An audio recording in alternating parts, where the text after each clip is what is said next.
Hi, everyone. I am Andy Jones, and I am the content editor for Plaid's online education program, Let's Paint.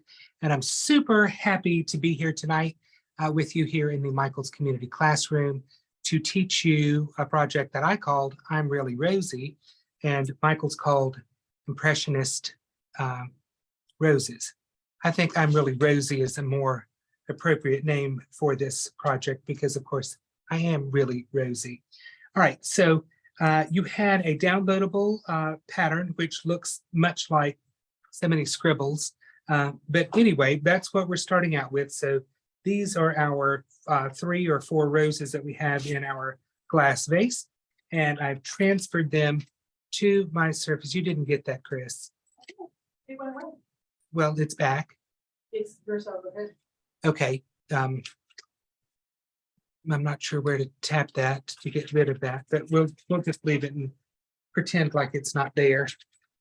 Even though seeing what's going on is not easy. All right, so I'm going to hold this up so that you can see that there is, in fact, a design transferred on my 8x10 canvas. And what I'm going to do to begin this whole process is I'm going to take a black permanent marker, and I am going to hold the marker at the end of it, not like a pencil. If I hold it like this, you'll have very tight little lines and you'll try to draw something. And that's not what we want. We want to hold our pen at the back so that we make a lot of kind of artistic looking marks. Something like that. And we've got another little rose that's over here. So make a few marks there. We've got this rose coming down around here, and this rose actually has a little center to it. And then we've got some petals that are coming over here and a petal coming out here. And you all can go ahead and just kind of sketch over some of your design lines. It doesn't matter exactly how you sketch any of this stuff in. This is just giving us a little bit of a base to work on. And it's best if you don't actually try to draw something. Some people will do this and be very happy with what they do, and other people will just freeze up and be like, oh no, I've done something wrong. This doesn't look right. I'm not happy with this. And don't start off your painting like that. Just kind of go with whatever happens. All right, so I am going to take a little bit more time here when I'm sketching on a little bit of my vase.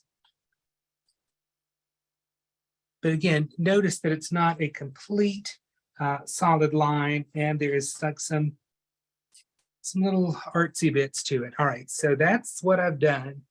Just kind of drawn in a little bit of my design using a marker. And of course, I am notorious for saying I'm going to leave something alone and then 100% not doing that. So that's what you're seeing me do now, is draw in some stems in my vase because I figure that'll help me later on. And I don't know if it will or not, but anyway, I feel better now. Whew, so that's tough. That's a lot. We've got our design on here. We've got a foundation on which to build our painting. So I'm going to add some FolkArt floating medium to my palette because I want my paint to be a little bit more transparent as I work on the background of this painting. And then we have 4 colors that we're going to put out on our palette. We're going to put out white, and you can use whatever white that you want to. It's completely up to you whether you use wicker white or titanium white. I'm using medium yellow. You can use whatever bright kind of primary yellow you would like to use. I'm also putting out some apple red, and this can be any kind of stop sign red that you have in your assortment of paint. And then I am going to put out some brilliant ultramarine or ultramarine blue. And this is kind of what you would expect a primary blue to look like, a very bright, very clean blue. All right, so that's exhausting putting out all of the colors that we're going to be using tonight. Now, I've got a palette knife, and I could mix paint with my palette knife, but I've also got a 1-inch flat brush that I'm going to be using. And I think this will work just fine for mixing our paint tonight. So what we're going to do is I'm going to mix a blue color and some floating medium, and then we're going to paint over everything. We're just going to paint our background. We're going to have some lighter areas. We're going to have some darker areas. Then I'm going to stick some other colors in there, and we're going to make our background an interesting, softly blended blue background. So sit back for just a moment while I get going, pay attention, and then I'm going to turn you loose to work on your own canvas. All right, so I'm going to start with some ultramarine blue, and I want to tone this blue down. So the easiest thing to use to tone blue down is orange. So I'm going to use yellow and red to tone this color down. And so we're going to always be thinking about what color tones things down. And then I can't tell what color this is, and you can't tell what color that is. So I'm going to add a little bit of white to it. And that is going to let me see what color I actually have here. And this is an okay color, not too blue, it's not too gray. It's looking all right for me, but I think I want to make it just a little prettier. So I'm going to add just a little bit of yellow to this, and that'll give it a little bit more of a green cast. And now some floating medium, and we're just about ready to go. So I'm going to start this, and I'm going to be talking to you about adding different colors all the while I'm blending my background. And so I want you to pay attention for just a minute. And I'm kind of just painting with long, light strokes up and down. And I'm covering up my black marker lines, which lets me know I got a little more paint than floating medium on my brush. And I want to be able to see through my paint. So I'm picking up a little bit more of the floating medium. And let me bring this up for a quick close-up. And you can see where I can see through the paint to the marker lines. And that's about what I want. Now, as I'm brushing this on, I can easily pick up some white and a little more floating medium.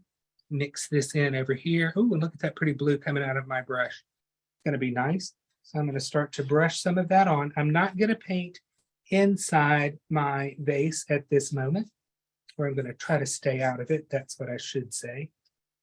So just right up next to those lines.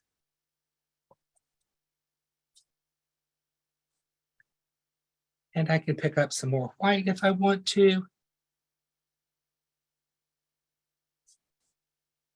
And stroke that on, and that's going to give me a very different look. Long, light strokes. We're going to have to work quickly because we don't want our paint to start drying on us. I'm back into my original color. I'm going to add a little bit more green to that. No, that's not green. I'm adding more yellow, which is making it look green. And I'm going to brush some of that right over here, giving me a different color in my background. I can add some over there. So what I want you to be seeing is that I'm just playing around here, making pretty colors, thinning them with some floating medium and brushing it on the canvas. I am not worrying too much about how all of this looks at this point, because we're going to cover up most of this with roses. Andy, we can see that you're using a large flat brush, but are you using a 3/4 or a 1-inch? I don't This believe is a you said your 1-inch. brush size. This is a 1-inch brush, but it doesn't matter. Whatever big brush you have. If you've got a big brush, that's the one to be using.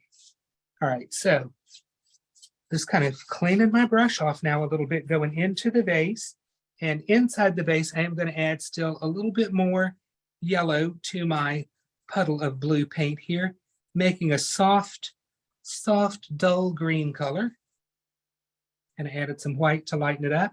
And I'm going to simply stroke this color inside the vase.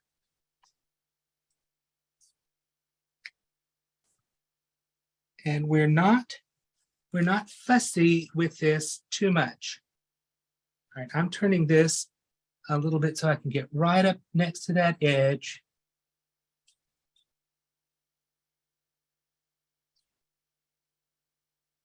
Right, and then some long sweeping strokes.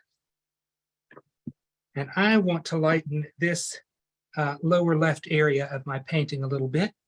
So I'm picking up some white. I went into this puddle of paint right here on my palette, and I'm going to quickly stroke some of that white on, make sure that it's kind of see-through when I get up into my design area.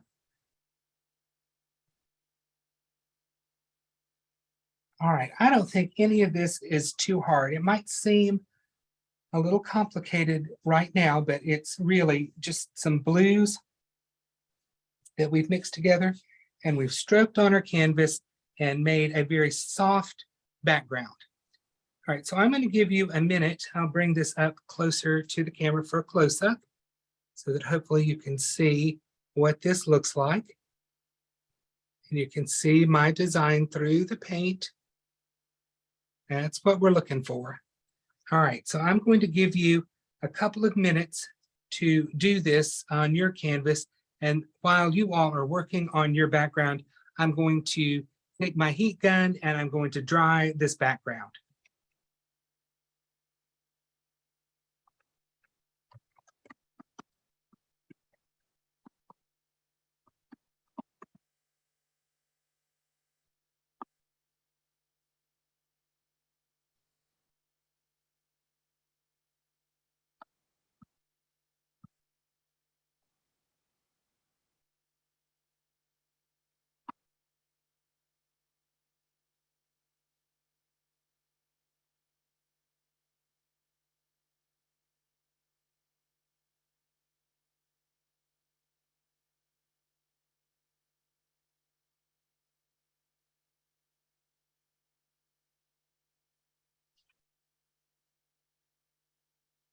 Ooh, and now I've got that really hot.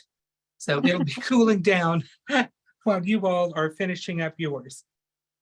You baked your background, huh, Andy? I did. And of course, I'm looking at my background and I want to go back and really play in it, but I'm thinking I should not do that.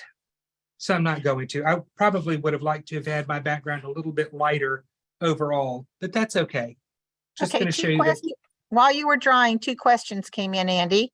Okay, One was, what if they can't see the design? then you need like to at the add bl- more floating medium to your paint. Okay. And the second one was, are you concerned with painting the sides of your canvas right now? And I did write in and say, usually you do the edges of your canvas when your project is done. Yeah, I wouldn't bother doing that now. I shouldn't have done that. But I'm never worried about the outside edges of my canvas while I'm working on my painting. Thank you. Oh, anytime. That's what we're here for.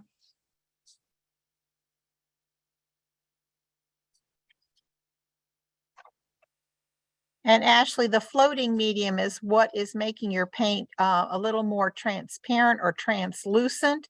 And that is what will allow you to be able to see that marker design that you created. Yes, that is absolutely right, Chris. And keep in mind that the floating medium does not slow down the drying time of your paint. That would be the FolkArt blending gel that would do that, but we're not using that tonight. Just some floating medium to make your paint transparent.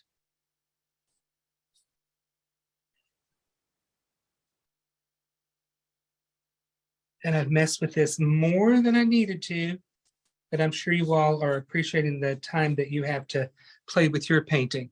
But I'm just gonna dry this little area where I was messing around.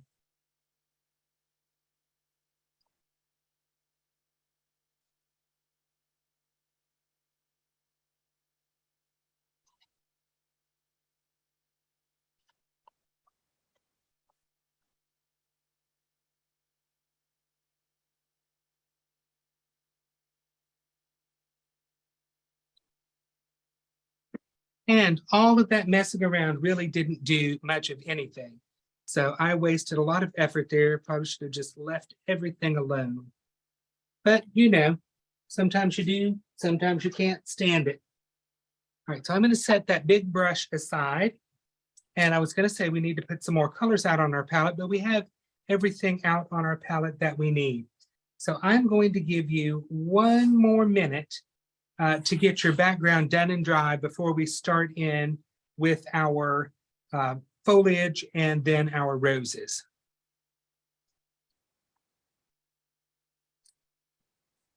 So I feel like I should give you some background music while you all are working away. Do, But do, do, do, do, do, do. music, not Jeopardy tune. Oh, I was trying. Give me an A Well, for effort, Andy. Absolutely. But today was a sad day in the music world.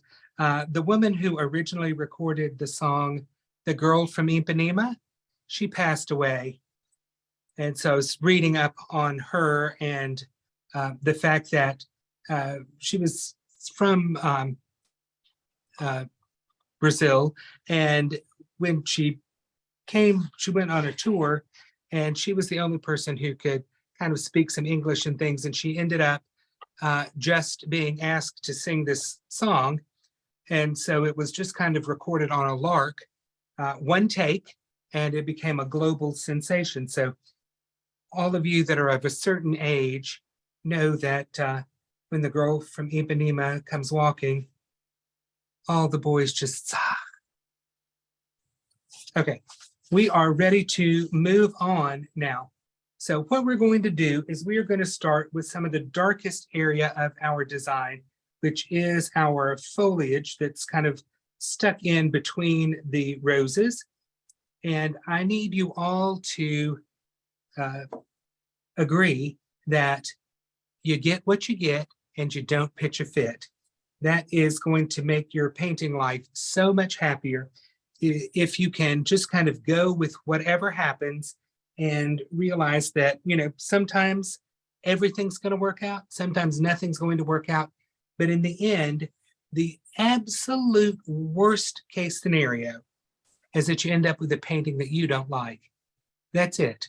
Nothing bad, just a painting you don't like. And then you can always repaint it, you can paint over it, you can do whatever you want, but it's just a painting, and that's the worst thing that can happen. So anything better than that is an absolute win. All right, so I'm going to make a green color with some Brilliant Ultramarine, and I'm using a number 12 flat brush. So Brilliant Ultramarine, and I'm probably just going to start calling this blue. And I'm going to add some medium yellow, which I'm just now going to call yellow, to my blue, and I'm making a dark green. So it's not going to be much darker than my blue, but I want to tone this down a bit. And so what do you tone green down with? You tone green down with red. So we're going to add a little bit of red to this puddle of paint. And that is a beautiful dark, dull green color. And I'm holding my brush, putting the handle in the palm of my hand, and then grabbing the brush. That way I'm holding the brush as far back on the handle as I can, and that's going to make my painting much looser and much more casual. So I'm going to start putting in, and I'm just using the corner of the brush, going to put in some dark green underneath my rose, and this is going to go up into my arrangement a little bit, just kind of scrubbing some paint on up there. And then I've got a nice big leaf that's kind of coming down the front of my vase. So we're quickly filling that in. And this is what that looks like. It doesn't look like anything more than that, and it's not trying to be anything more than that. All right, so I'm going to wipe my brush off quickly, and I'm going to put some lighter green in there. So I'm going to take some yellow and mix that in with this color that I had previously made to undercoat my leaves a little bit. And I'm going to put some of that up here in the lighter area of my foliage. And let's make a little bit of a highlight here on this leaf by just tapping some lighter green on. All right, that's what this looks like. It's not beautiful, it's not spectacular, and it does not need to be. It's not trying to be. So I'm going to pick up some of this color that I still have on my palette from my background, and that's going to give me a nice lighter value blue-green color. If you don't have that color, you can just pick up some white, mix that in, and if it's looking not so beautiful, add a little bit more yellow, and that'll liven that color up. And I'm going to put a dab of light green right there in my light foliage, just like that. And I'm going to leave my foliage alone. Anybody who looks at a painting of flowers and sees some green stuff happening, chances are they're going to think that that's leaves or greenery. They're not going to wonder what it is. But I am going to take my brush, hold it up on the chisel edge with some green color in it, and I'm going to paint in my stems.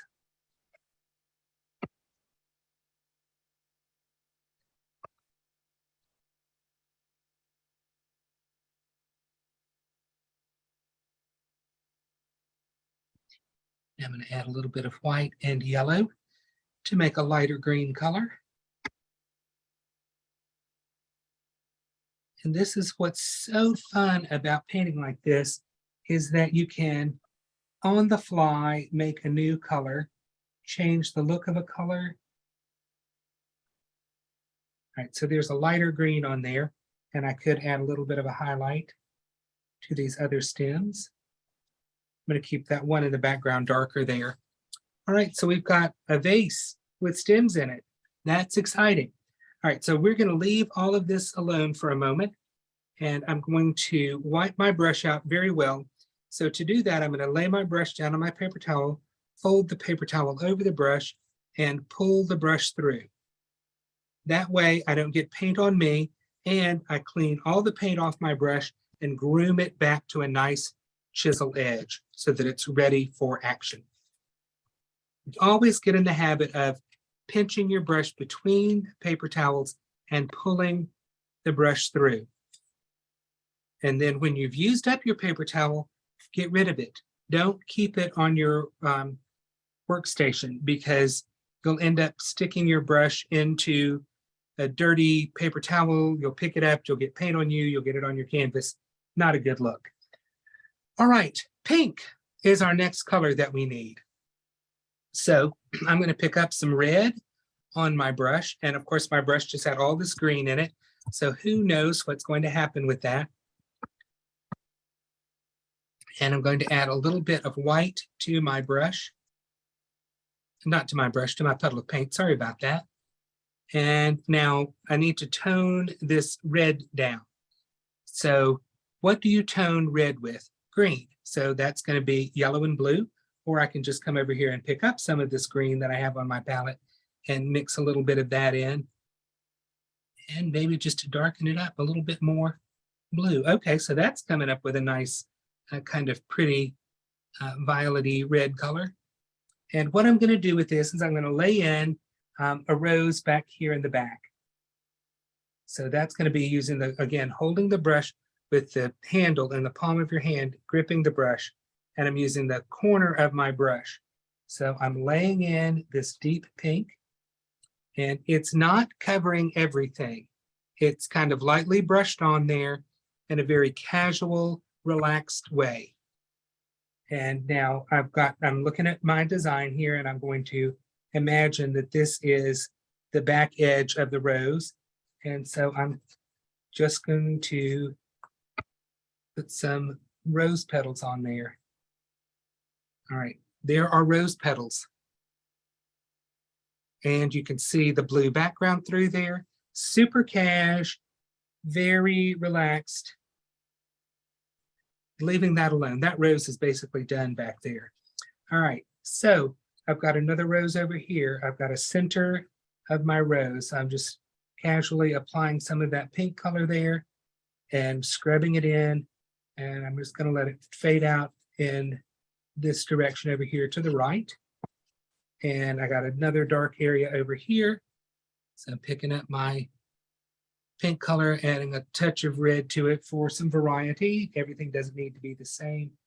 Kind of come in here, scrub in the center of that rose. And then up here, we've got another rose. Let's just pat some of that color on there. And then I'm going to pick up some white to lighten this color up, and a little red to make it just a little pinkier. These are your roses. You can adjust these colors to suit you. Somebody's going to have very light roses. Somebody else is going to have roses that are a little bit darker. right, so I'm going to just, again, holding the brush, handle in the palm of my hand, grasping the brush, scrubbing into the center, kind of softening that up. But as you can see, I'm not softening it too much. And then we'll pull some of that color out into our rose. And then let's make some petals over here to the side of our flower. And then, of course, we need the front of our rose to be bright. And then I'm just scrubbing whatever's in my brush on there to make a little bit of a rose. And then I'm going to come back and I'm going to make the front of this flower brighter just by adding some white to it.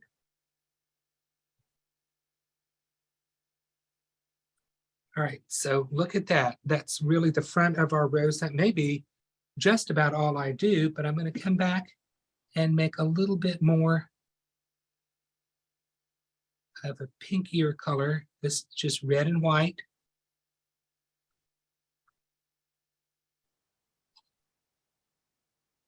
And make the bottom part of my rose just like that. Easy, breezy, not fussy with it. So take some more white. A little bit of red. And I don't think I did it on the original painting here, but in a minute we're going to add a little bit of orangey to our flower. So I'm coming around the front edge of that rose and we'll scrub some of this brighter pink color in. And lighten this up some more. This is very, very free form. If you are trying to paint something or trying to paint exactly what I'm painting, I hate to tell you, but you are going to be very disappointed in your outcome because your outcome should be your own. It cannot be a copy of mine. And when we look at the finished painting that I'm going to have, my painting I'm doing tonight is not going to look like this painting. I'm working on the same kind of stylized drawing, but it's not the same painting and it won't ever be the same painting. If you know the jazz vocalist Billie Holiday, she would always, when somebody asked her why she never sings the same song the same way, she would say that that is like a close order drill or something, but it's not singing because you just can't do the same song the same way twice. So that's the way it is with this painting. All right, so I've made a peachier color now because I added a little bit of yellow to my colors, and we're going to see what this looks like. Oh, it's very pretty on here with a fleshy pinky look. And I'm going to put a couple of dabs of that on. And this rose over here is going to get a little bit more of that. But we're having fun. I say we're having fun. I'm having fun. I'm sure some of you are having fun, and some of you are probably wondering why you ever signed up for this class. But if you just follow along, just go with the flow, you'll end up with a very beautiful little painting, something that you'll be happy with and proud of.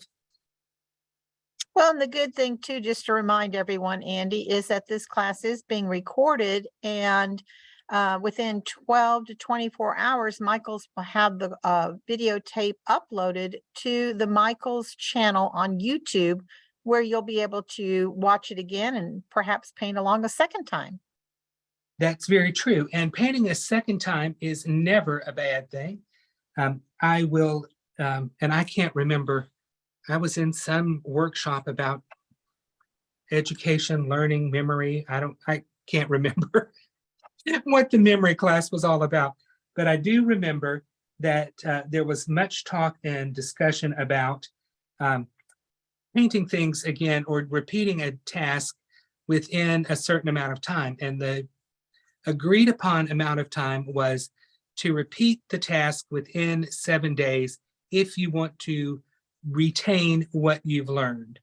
So I've talked about that for many, many years, and it really does seem to be the truth that if you need to remember something or do a painting, and if you want to remember what you learned and improve, then paint it again within 7 days. All right, so I'm making a nice lavender purpley color here because I mixed some blue in with my pinky reds. And I'm just going to add a little bit of this here and there where I think the painting might need some. But I don't want to get carried away with this because the painting doesn't need that much more. And so I'm just going to kind of fluff a little bit of pink in here and there where I think I might need to just add a little bit of interest to my painting. And I'm desperately trying not to play around in this and carefully paint roses, because that is absolutely not what this painting is about. It's about some color and shape. So there you can see pretty easily, I've got 4 little flowers here in my design. And I'm going to wipe my brush off. And from what I can tell in my original painting, I'm going to come back and add a little blue accent. So I've wiped off my brush and I'm going to pick up some ultramarine blue, and I'm going to add a little dab of blue right there and a little bit in there. And that is solid, unadulterated blue. Just a couple of little dabs is all it takes. And just for fun, because after all, this is a fun little painting to do, picking up some apple red by itself on the corner of my brush, and I'm going to add a little eye catch of red right here in the center of that rose. We don't have any pure red anywhere in the painting, but that will just be a nice little touch of red up there. And I'm not going to put red anywhere else because I don't think that I need that. And we're going to dry this. That's where we are right now. So I'm going to give you a couple of minutes to finish messing or messing too much with your roses, and then we'll dry this.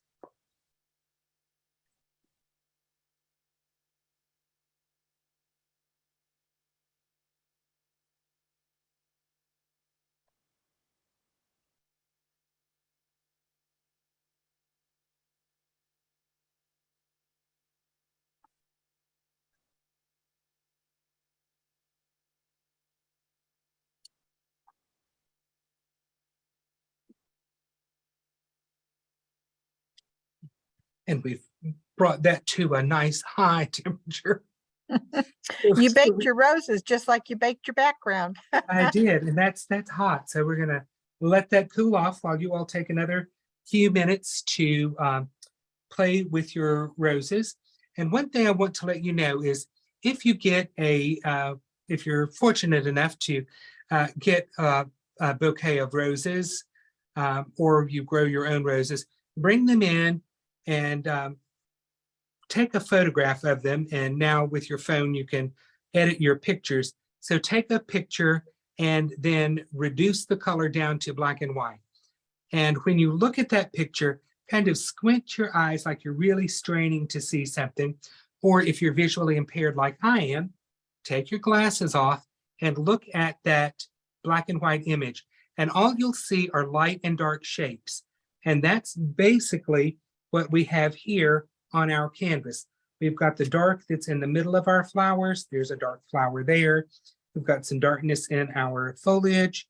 We've got light areas where our roses are kind of coming forward. And that's what you want to get on your canvas. Patches of light and dark in color. So let me say that again. You want patches of lights and darks, but they're in color. So your dark rosy reds, your lighter peachy colors, your pinkier colors, and that's what's going to give you the foundation for your flowers. And now we're going to do the scary, scary, scary part of this painting. And this is not necessarily the end. It's really close, but it's not quite. So once again, with our permanent marker, and please don't do this with some marker that is not permanent. You will be so sad if you do that. But what we're going to do, and this is kind of one of those things that me telling you what to do and how to do it is infinitely easier than taking a breath and tackling this, because you think you're going to mess up something and you're not going to. And everybody that doodles, doodles just like everybody's handwriting is different. So if Chris were to do this painting, her doodles would look 180-degree different than my doodles would look. And there's nothing wrong with your doodles, but try not to, okay, here, I'm going to show you here on my palette. There is a doodle, okay? Now, here is what some people want to do. Notice how I was holding the pen, not like a pencil, holding it back at the end of the marker, gripping it, and doodling. Okay? Now, what some people want to do is to hold their marker like a pencil, and they will want to come in and they will want to try to draw some little petals to make the center of their rose. Okay, so that's much tighter than this. This is trying too hard. The other thing people will do is they will say this is going to be my leaf here. They will outline their leaf very, very carefully with a solid outline. And then they will feel the need to come in and draw in a vein, and then the little radiating vein lines. So this could not be more tightly rendered, as opposed to, drawing in a little bit of an outline like that. This is what we're going for. This is what some people will kill themselves to do. But it's, again, up to you. All right, so I'm going to decide to be fearless. Okay, so I'm going to take a deep breath and I'm going to make a mark here on my canvas. All right, the worst is over. I made a mark. The world didn't come crashing to an end. Everybody's still alive. We're still able to continue on. All right, if you draw blood or see bone, then you can stop. But otherwise, we're going to continue to draw a little bit, to doodle, if you will, just a bit. And some of this can be right over other doodle lines. Some can be parallel. But one thing I'm not doing is worrying too much about, am I following a specific rose petal? I can tell you I am not. All right, so that's one rose done. So let's, yes, go ahead, Chris. Can we, or can you at this time see the original doodles through what you've painted so far? I think if you look real close right there. Yeah, right, we can see that, okay. Yeah, you can see some of your doodles through. That's great. So we're I'm not trying to like over them. retrace those lines. No. Okay, thank Those you. lines did their job. They gave up the ghost and we are moving on. But thanks for asking. All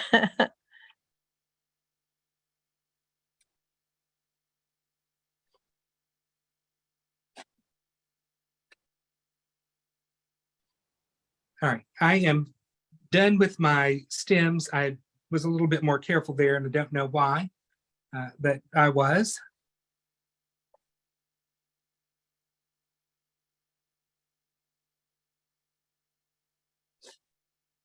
And here again, up at the top, you can see where there are doodles underneath the paint and doodling on top of the paint. It's completely up to you how this happens. You do need your paint to be dry because that makes it a whole lot easier.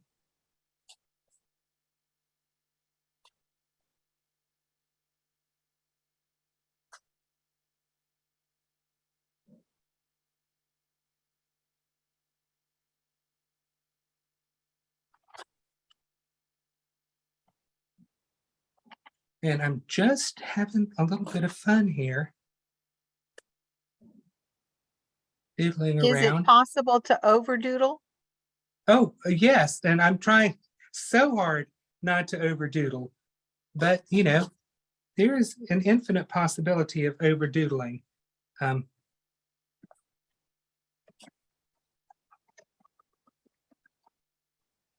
and I want to do a lot more, and I am really trying to not do that. But I'm sensing it happening in just a second.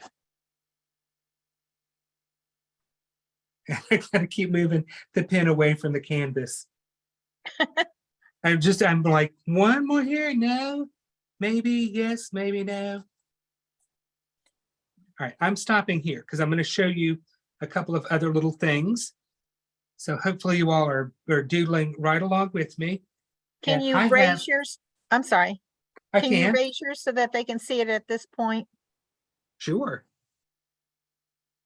And some people are going to love what that does, and some people are going to wish they hadn't done something.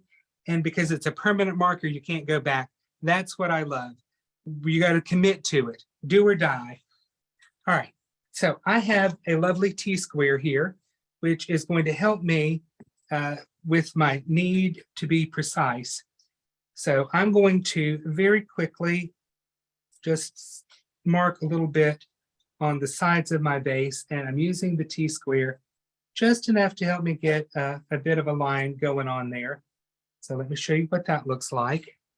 I didn't outline the vase, and I'm going to probably mess this up, but I'm going to just do a little bit with my hand. Oh, that actually was a bit of a straight line there, so that worked.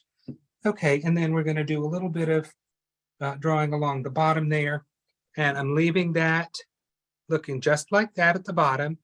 Not going to mess with it. Okay. All right. Now, because I know that some of you will just be at your wit's end because of what this looks like right now. And I want to do a little bit more painting to show that you can layer on top of this, and you can soften back some of your doodles, and then you can come back and put more doodling on top. So there's not just one way to do this. You can do this in a number of different ways. So what we're going to do next is I'm going to put a highlight on my vase. So if everybody's ready, and even those that are not ready, you got to be ready to move on, because this is a class that we've got to get finished, quote, in just about an hour. So I'm picking up a little bit of floating medium and some white on my brush. And I'm going to start down here on the lower left side of my vase, and I'm going to set my brush down and flick up. Okay, just like that. Now, if that had gone further outside of my vase, I probably wouldn't have been happy about it, but I'm going to leave it just like that because that's my highlight on my vase, and I'm sticking with it. All right, so I'm going to let you get a highlight on your vase. And while that, we are building up a little bit more courage. I don't know why we need to build up more courage, but it seemed like the thing to say. It's more like putting trust in the teacher. Well, it's putting trust in yourself, because you're the one that has to put the paint right on the canvas. All right, so I went back to my brush that we painted the roses with, and I picked up a little floating medium and just looked at what was coming out of that brush. And it's not anything beautiful or ugly, it's just a red color. I've added a little bit of white to it. Might add just a little bit more red to make it a little prettier pinky color. I want a nice light color here, and I'm not sure that needs to be a little lighter. So I add a little bit more white, a little bit more floating medium, making it more transparent. What I don't want is a glob of paint on my brush. So I wipe that out, and now I can just pick up some of my transparent pink color. And here's what I'm going to show you you can do. You can come back, and if you need to, you can completely cover up some of your lines, or you can put a little bit of paint and see right through the paint that's just softened your doodle. All right, so where else might I want to soften some of that? Don't want a lot of paint, but just a little bit, and that seems light.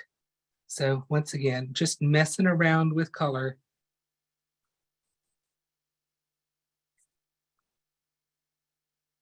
And I'm going to make sure that I can see through it. So I'm adding some more floating medium, and that's about the same color that I had in there. Same color up here. All right, so what I'm going to show you, let me mess with this some more, which is exactly what I don't want you to do, but I'm messing to show you how this can look. All right, so up here, can you see where I softened over that little doodle right up here? And then I'm not thrilled with the way that looks, so I'm just going to come back and add another little mark on top of that, hiding that doodle a little bit more. Let's see, down here I was messing around.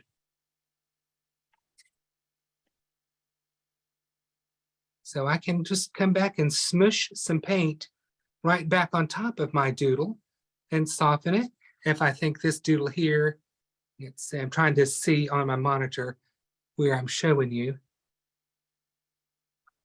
Okay, if this was a little too much right here, I can go back and I can make that disappear. See right there? If it didn't disappear enough, I can add a little bit more and make it really disappear. But these are now that I'm looking at this, for some reason, this little line right up here looks like a big sweepy S. I'm not really loving that. So what am I going to do? I'm going to make it go away. You see, you can change this.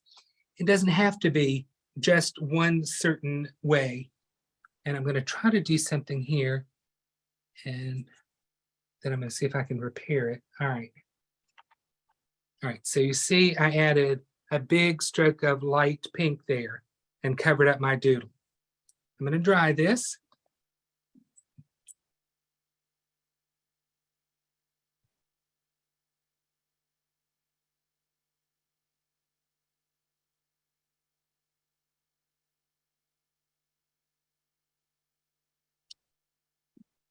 Okay, as I dried this, my paint became more transparent.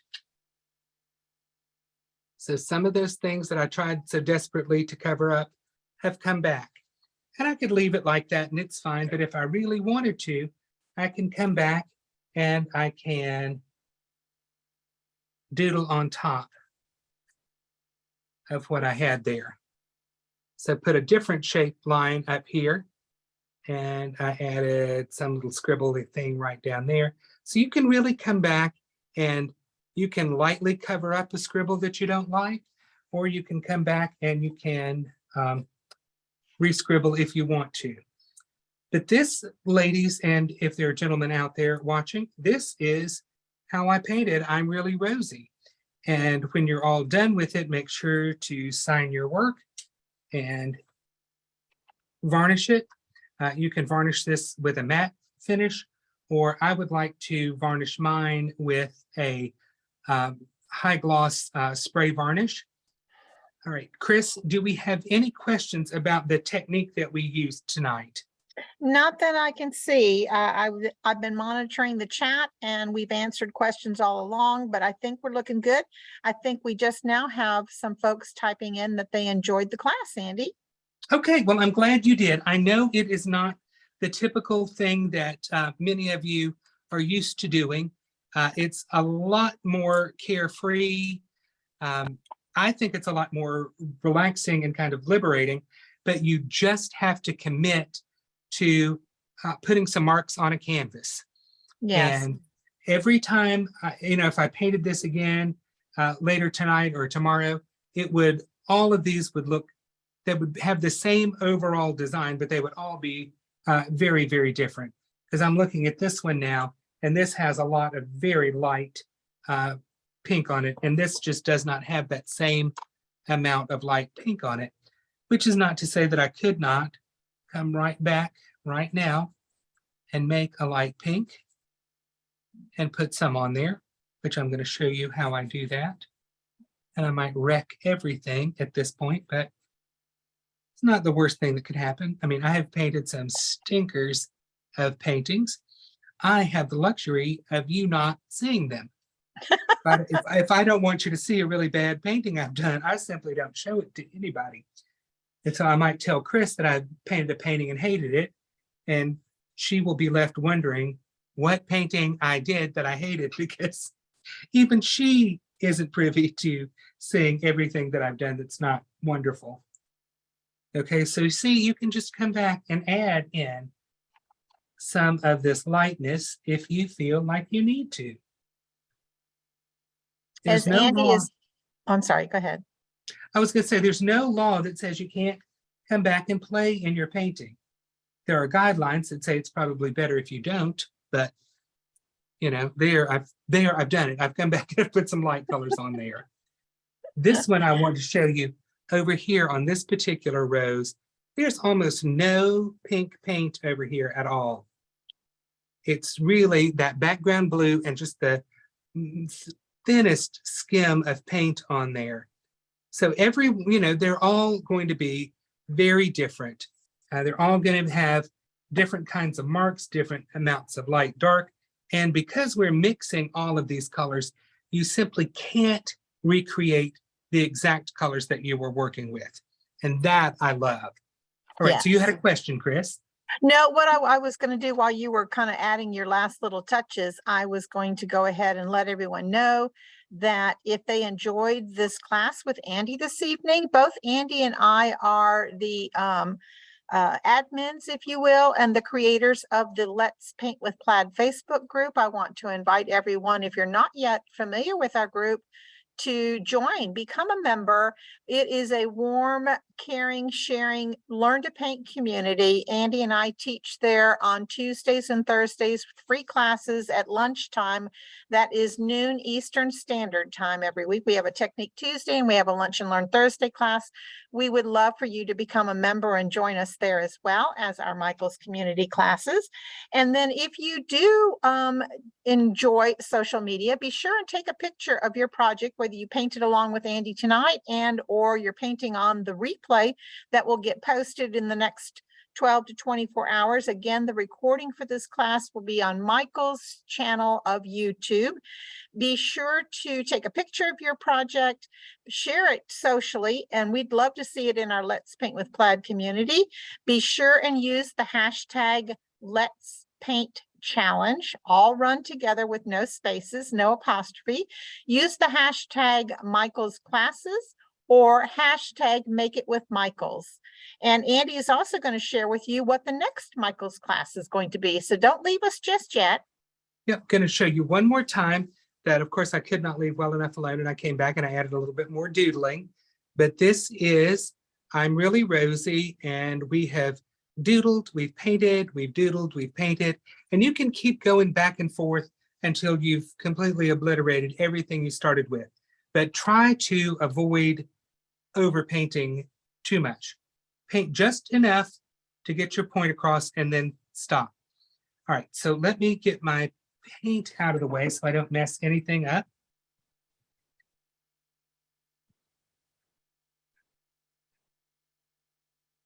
Okay, and now I'm going to show you the next class, which is going to be on Tuesday, June 20th.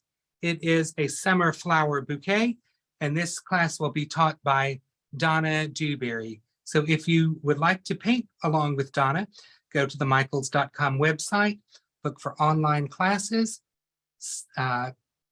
scroll down till you find Donna's summer bouquet, and then click the Book Now button, and you will be signed up to paint with Donna Dewberry. And I know you all are going to love painting this with her.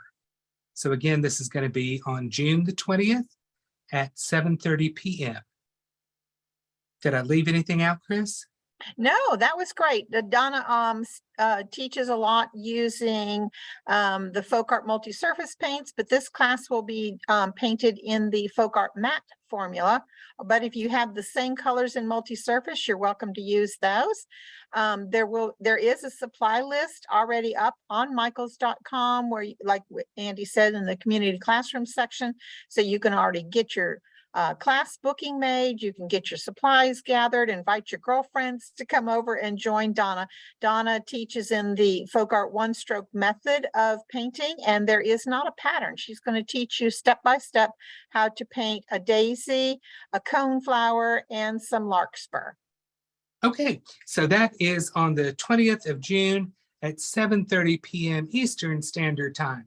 And I'm sorry, Andy, one more thing. The Let's Paint group name is called Let's Paint with Plaid. Okay, so do join us there and just give you one last look at Sure. I'm Really Rosie, and I really hope that you will take a picture of your painting and post it to our Facebook group, again, using the Let's Paint Challenge hashtag. And I'd love to see what you do. It's always nice to see what you all were able to accomplish, quote, in just about an hour. So thanks for being with us tonight, and we'll see you later. Bye, everyone.